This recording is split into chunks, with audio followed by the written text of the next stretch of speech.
Hello, everyone. Welcome to Photographer Profile. My name is Nathan Rupert, and I've been a San Diego photographer for over 18 years. In that time, I've met some amazing photographers, and I started this channel to give them a worldwide platform to share their work and stories. My guest today is Maria. Hello. How are you? Thank you. Thank you so much for Do- having me. My honor. Please just give us an introduction about yourself and your photography. Well, I'm a Mexican photographer, and my specialty is shooting from the water, big waves around the world, and surfers that surf these waves in Where in what part of Mexico are you? Mexico City, but I do travel a lot. Mexico City works because you can fly from here to anywhere in the world. Most of my work in Mexico is in Puerto Escondido. I've been working lately in Nazaré, Portugal, and I just came back from a trip to Brazil. Yeah, um And are you single, taken? It's complicated, single. It's hard to have a relationship when you travel a lot, like me. especially when you're under the water. Hard to hold a conversation with people there. Exactly.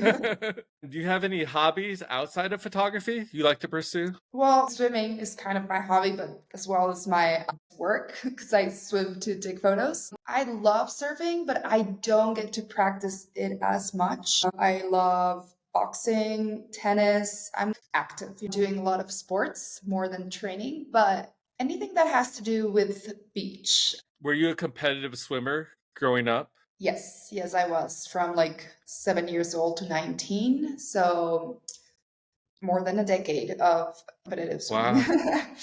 What events were your specialty back then? I was backstroke and mostly 50 meters and Okay. 100 meters of backstroke. Yeah. Have you been watching the Olympics going on? Yes, of course. Not all the time, because the whole traveling thing. And then I was just coming back and traveling when the swimming was, but I try to watch most of it. Give you some inspiration to get back there in the pool. Yes. Although it's hard. Like now I swim in the ocean. And when I was a swimmer, you train with with your teammates and it's fun. You have a coach and I don't know. But now that I train by myself, I kind of get bored. I rather swim at the ocean by myself, but in the pool, swimming by myself, it's not that fun. Swimming in the ocean is no joke with riptide, seaweed, everything, right? That's pretty Yeah. difficult from Yeah, and depends where you swim. 'Cause sometimes the ocean is cold, and I don't like wearing a wetsuit, but sometimes you have to. So depends where you swim. how did you get into photography to begin with? So I wanted to study photography in college, but I ended up going for business degree. I remember my dad was like, "No, you have to study something real. Like photography can be a hobby."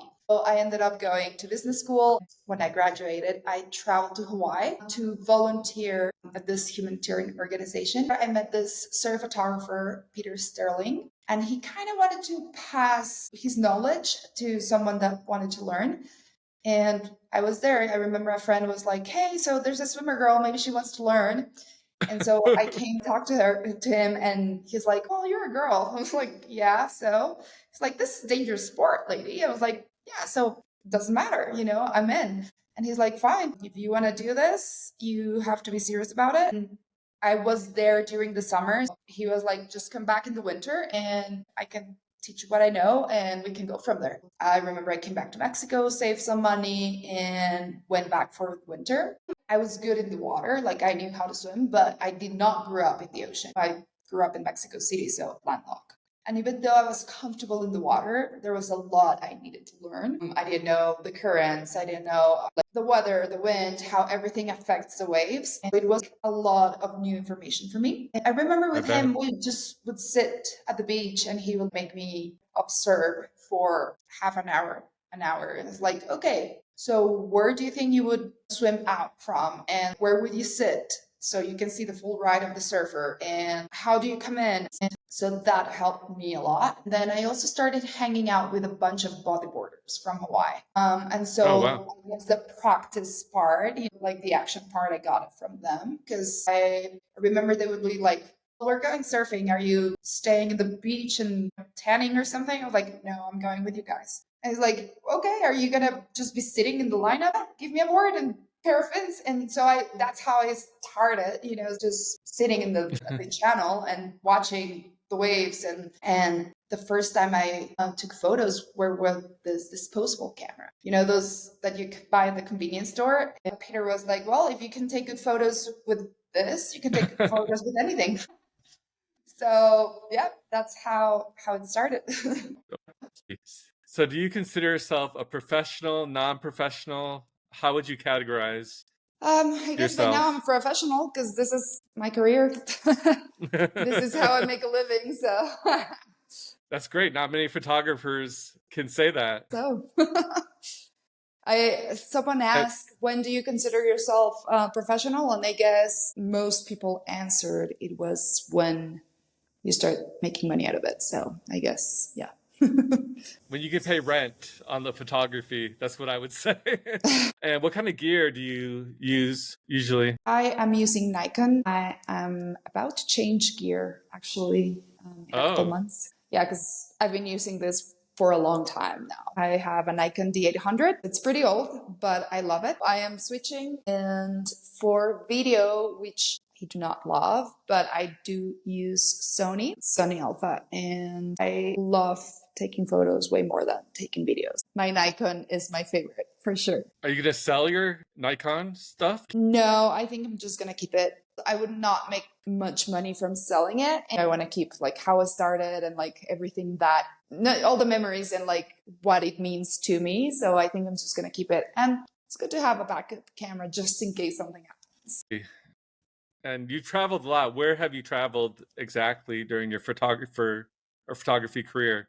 Started in Hawaii. I've done California, then Mexico, couple states in Mexico, Galapagos in Ecuador, El Salvador, Did you shoot the Brazil. turtles? Shoot the Oh, turtles, and there's so much marine life as well. It's super cool. And there's surf. There is surf there. Not big waves, but definitely fun, empty waves. So no surfing with the turtles, I assume. yes. Well, you see turtles in the lineup and you see sea lions and even dolphins. And you've been to Dolphins, San Diego? penguins. You also, yes, of course, San Diego. Did you shoot surfers while you're in Yeah. San Diego? Black's Beach, and I would do Imperial Beach, a lot of places. Trestles, I went to Trestles. For those that don't know, Black's Beach is our local nudist beach here in San Diego. Yeah, but it does have good waves. Did you see a bunch of naked people hanging out when you went down? Sometimes when I went shooting, no, I think we go like more to the place where there's not many naked people. But one time I went surfing to the part where there's naked people and I got injured. Okay. And I remember a bunch of people coming naked, especially guys, like trying to help To me. save you. Yes, I was like, I think I'm good. Thank you. I can go out by myself. But yeah. Well, next time you're in San Diego, let me know. I'd love to meet up with you. I shoot surfers too, but usually from the pier, not in the Yeah. water. Yeah. A little easier. Yes. And less cold. Where I've been to, well, Portugal, Nazareth, Ericeira, Peniche. I've been to Tahiti, Costa Rica as well. Have you been to Europe before? Sorry? Have you been to Europe? Yes. I've shot Spain, Portugal. Oh, I should have asked you where haven't you been? That would have been easier. No. Question. Man, that's amazing. You get to travel to all these places for your career, for what you love. That's why I say it's like, for sure, I'm not rich and I'm probably not going to be rich at all from photography. I will never have that much money out of photography, but I have visited many places. It has given me such amazing moments and helped me meet amazing people around the world. So that's pretty cool. Well, I'll do my best to try to blow you up after this podcast. We'll get you some Instagram followers, and who knows after that what happens, Yeah. Thank you.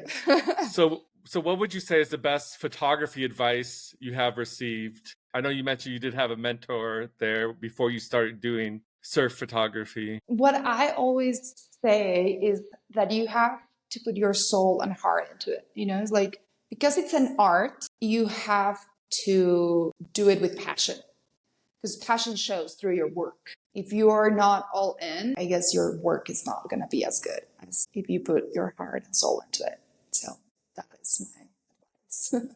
That is great advice for anything, regardless, not even Yes. photography. That's true. And how do you feel about AI in photography? Have you used AI in editing or anything like that? Not really. I am not much of a technology person, which is bad, I guess, because now everything works on technology. But I mostly just edit with Lightroom, the little AI that Lightroom uses. But everyone says that I'm gonna be, left without work pretty soon because of AI. So just, let it be. But I I don't see love, an AI bot getting in the water. true. And, at the end of the day, I like documenting what is happening. And yeah, AI can create maybe marketing campaigns and all that, but it's not gonna document, like, get in the water and just show what you're living in the moment. And I guess that's kind of what I do. I do it because I love it. So yeah, I'm not worried. And if the time comes, then we'll see what else I can do. I love swimming in the ocean, and I love feeling the power of the ocean and the adrenaline. So that's what I do. And what would you want to happen to your photos when you die, when you're no longer here? Anything special? I would love for people to keep enjoying it. When I take my photos, what I want to portray is for people to feel and kind of think they're in the water with me. It's like they can see the energy and the emotion and the beauty of the ocean if they were swimming up with me. So I would love for them to keep, admiring that and feeling like they're in the water with me, even if I'm not in this world anymore. And if you could take the portrait of any celebrity, alive or dead, what celebrity would you choose? I don't know. People are just people. But I guess Yeah. surfer, maybe Andy Irons, because just he's such an amazing surfer and he left such a legacy. And I would have loved to take photos of him. Yeah. You did send me some pictures ahead of time. I'm going to go ahead and share the screen. Go ahead and tell us about this photo and why you chose to feature it. This photo is one of my favorites because it's taken in Puerto Escondido, which is a pretty complicated wave to swim at and to be in a good spot to take a photo because there is no channel and there's a lot of current. There's a lot of water moving around and it's a beach break. To be in a good angle for a good shot, it's a lot of the elements have to align. It's not that easy. Even the angle that I am at, I'm almost on top, about to get out of the way. And I haven't seen many photos like that from this particular place. It almost seems like a slab instead of a beach break. That's why it's one of my favorites. And it's also of Greg Long, which is one of the best big wave surfers that there is. Do most of the surfers you shoot hire you or know you, or you just shoot whoever's in the water where you go at a location? In this case, when it's big waves, I usually just go out and take photos on a beach. I start working with their sponsors or their managers or a magazine or something. So no, he didn't hire me or we didn't coordinate to take this photo. It just happened. He's coming right at you in the shot. A lot of times, do you ever get mad that you're almost that close to them when they're breaking through a wave? No, most of these are professional surfers, so they're used to that. As photographers, we know that the surfer has the priority. As soon as they are almost in our face, like in this case, I'm still a little far, so I'm not that close to him. As soon as they're really, really close in like a dangerous situation, that's when I have to dive and get out of the way because the surfer has a priority and they just keep going. Since I shoot big waves, most of these surfers are experienced and professional. They are used to having surfers and surf photographers, in the water with them. And you never had an incident where you accidentally ran into each other or something? I did probably like 10 years ago when I was starting, and right, definitely was my fault. And it was not a big wave. It was a small wave and I just didn't dive in time. My housing was still almost in the surface. It was the fin that kind of hit the case of the camera. Wow. That definitely was my fault. At the same time, I was starting, and it was one of my first swims. And it wasn't a big wave, so I was not really putting anyone in that danger. Like this wave, like the one in the photo, definitely, you know, like a thing like that can put someone's life at risk. But in smaller waves, the risk is less. Every photographer has made mistakes like that throughout their career. I do dog surfing photography, and I accidentally left a lens in my backpack, and a big wave hit it and destroyed the lens. You learn your lesson. I don't put any lenses in my backpack when shooting near the ocean For sure. anymore. All right, let's check out the next photo.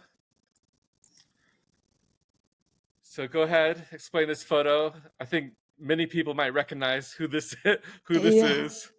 Well, this is really one of my favorite photos. It's not a big wave, but I really like the color and the energy that you can see with the photo, and also the surfer. You know, it's like, for me, big part of my career and like how it started, I owe it to her. I met her almost when I met Peter Sterling, and I remember I talked to her like, oh yeah, I would love to go into photography.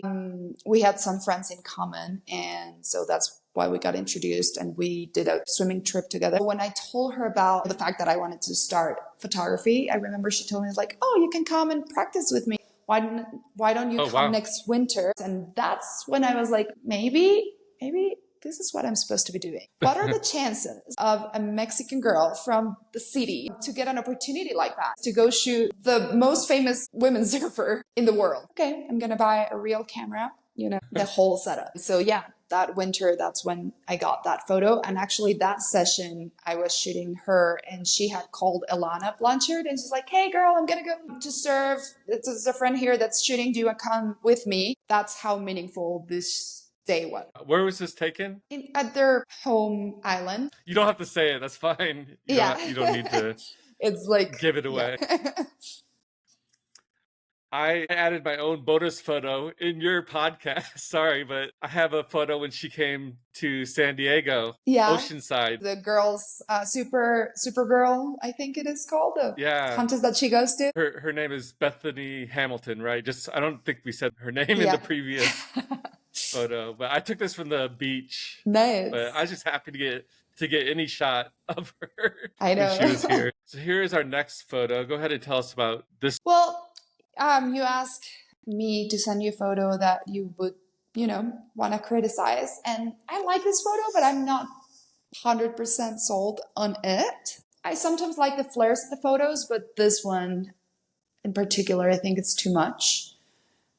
So I don't know. I don't love it. I think this one's perfect the way it is. I like the lens flare. I like center composition. I think it's different. I don't think anything is wrong with this photo, in my opinion. Maybe it's just my opinion. I think it's great. I don't think there's anything to be said here. Okay, tell us about this shot. Well, that's probably my favorite place in the world. The Olympics were just held there. This is Tahiti, and the wave is Teahupu. I love this photo because you can see the thickness of the lip, but at the same time, you can see the clarity of the water. It's like so perfect. The wave is so perfect. And it's a local surfer. I just love the culture there. And all the locals are so nice and welcoming, and they're amazing. Most of them are super underground surfers because they don't have sponsors, or they're not famous or whatever, but they're probably the most amazing surfers in the world. That's why I like this photo so much.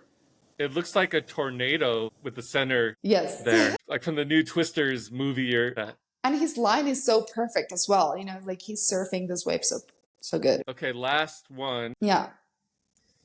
All right, talk about this photo here. Well, you asked also for a photo that you didn't like. She's one of my friends, and that's why I kept the photo, because she was in the barrel and she doesn't have that many years surfing. The composition, there's water in the port. You can see like blurry parts, and not just the lens flares, but like smudges of water. And then the surfer, is like the composition. I did crop the image. That's why it's not as crisp. You can definitely see that it's not a good shot. Shooting surf photography is very difficult, even above ground. When I try to catch surfers doing 360s in the air, and I mentioned in a previous podcast, if you don't have the timing right, you might cut off an arm or cut off the board a little bit, and then you just you hate yourself because they did this amazing trick. It's And sometimes difficult. it's even their face. It's so crazy. Like I've had perfect photos, it's like composition is perfect, everything is in place, and the guy's position is slightly off, or their feet is not completely in place, or their face, they're just like with closed eyes,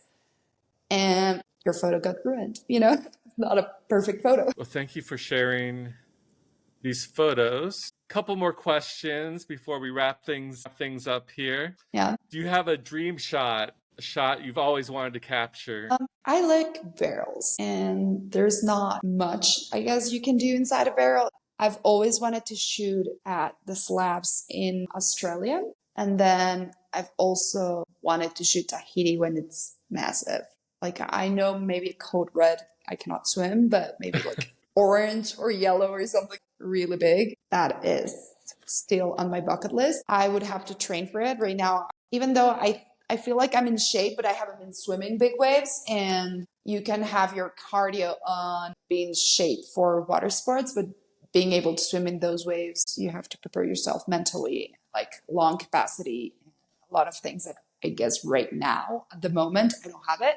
But I guess with a couple months of training, I could get there. What would you say is your best accomplishment so far in photography that you've achieved? When people start looking up to you and you get to share that with other people, that's what it is. In the recent years, I've had the opportunity to share like how to overcome fear and how to be more comfortable in the water.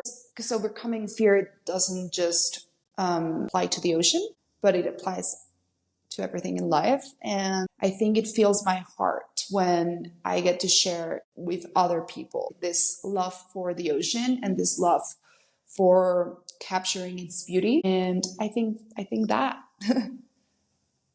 that would You could be my start a greatest surf accomplishment. photography school. You could mentor or start a surf photography school or Well, I've been something like doing that. some workshops and retreats lately, and I love it. I have two coming up soon in Portugal, actually, one in October and one in November. Oh, that's great. We'll link to your website in the description of the video. So if anybody wants to join you on those, Yeah, for they sure. know where to go. I actually don't have them on the website. I need to pay more attention to my website. I have left it there for years.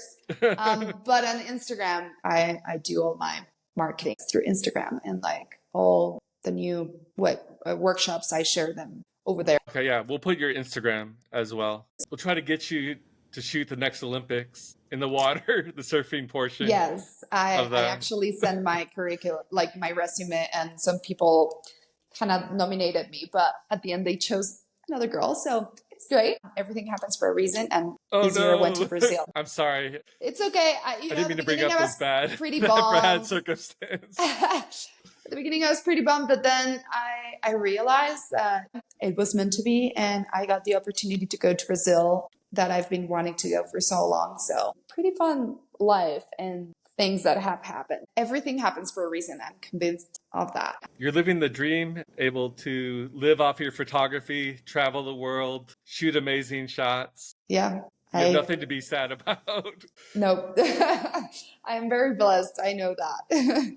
So just a thankful heart for sure. Any final thoughts? How can people find you and contact you? You mentioned Instagram. Yeah, I guess Instagram is the more effective way. I need to put more time into updating my website. Instagram is the most up-to-date way to see my work, follow my work, and get in touch with me. I post all the upcoming projects I have over there, and I try to answer as fast as I can over there. Well, thank you so much for taking the time to do this podcast interview. I love your surfing images; they're inspiring. I need to get underwater camera sometime and try it myself. Yeah, instead of shooting above ground. It's like you're in the action, I think I need to be a better swimmer first, but I'll work on that. Yeah, you just start going to the pool. Well, have a great night, and we will talk again soon. Thank you so much for having me. Bye. Thank you so much. See you later. Bye. Bye.